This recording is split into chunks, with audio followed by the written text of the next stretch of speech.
मुंह में ऐं मुंहिंजे भाइरनि में बस एक अहम फर्क है, वो सिर्फ इहो फर्क है। ही जेको चवनि था असां अहल बैत के भी मञूं था, भी जो मतलब इहो आहे, ही पैरवी कनि था सहाबा किराम जी, मञनि अहल बैत के था।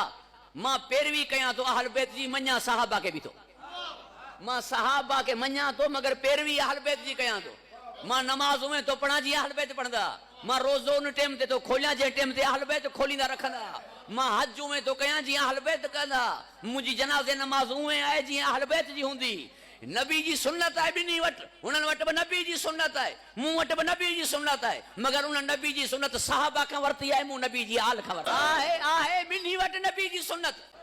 उन्हनि जी फिक़्ह जा 4 इमाम, मोहम्मद इब्न इदरीस शाफी रहमतुल्लाह अलैह, इमाम अहमद इब्न हंबल रहमतुल्लाह अलैह, इमाम नोमान इब्न साबित रहमतुल्लाह अलैह, इमाम मालिक इब्न अनस रहमतुल्लाह अलैह। हिननि जे चइननि में कोई सैयद कोन्हे, मुंहिंजे चोॾहनि में कोई उम्मती कोन्हे।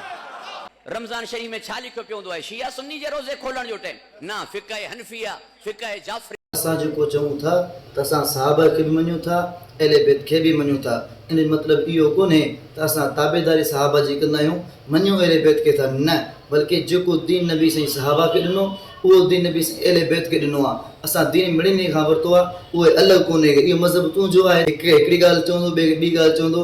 नबी साईं दीन अलॻि अलॻि कोन ॾी विया, नबी सुनत हिकिड़ी ॾी विया, नबी साईं तरीक़ो हिकिड़ो ॾी विया। जेको सहाबा वटि आहे उहो अहले बैत वटि आहे, जेको अहले बैत वटि आहे उहो सहाबा वटि आहे, इन में कोई इख़्तिलाफ़ कोन्हे को।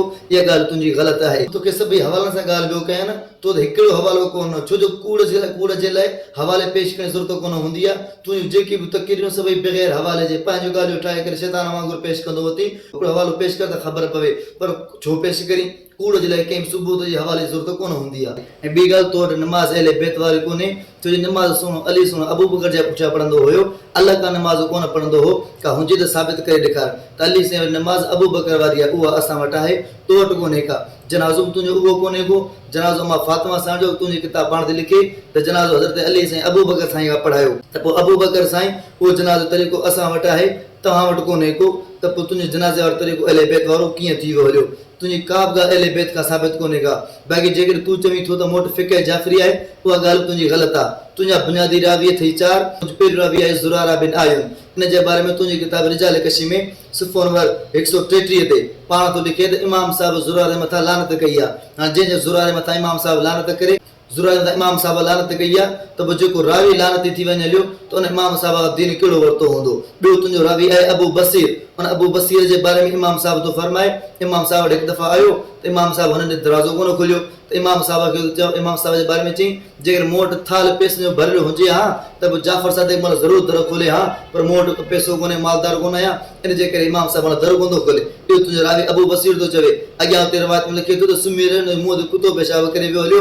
इहो तुंहिंजी किताब रिजाल कशी जे अंदरि सुफ़ा नंबर 154 ते ऐं तनक़ीह मक़ाल जिल्द ॿियो सुफ़ा नंबर 46 ते इहा ॻाल्हि लिखियल आहे त अबू बसीर इमाम जाफ़र सादिक जे बारे में अहिड़ा गंदा लफ़्ज़ ॻाल्हाया। ऐं टियों तुंहिंजो रावी आहे मोहम्मद बिन मुस्लिम, मोहम्मद बिन मुस्लिम जे बारे में बि इमाम जाफ़र सादिक थो चवे त हीउ जेको आहे सो कुझु माण्हुनि जिन दीन जे अंदरि पंहिंजे तरफ़ ॻाल्हियूं ठोकियूं, पंहिंजो दीन ठाहियो आहे, पंहिंजो रिवायतूं घणियूं, पंहिंजो जेको आहे सो दीन नक़ल कयूं, असां इमाम जे सां को ताल्लुक़ कोन्हे को।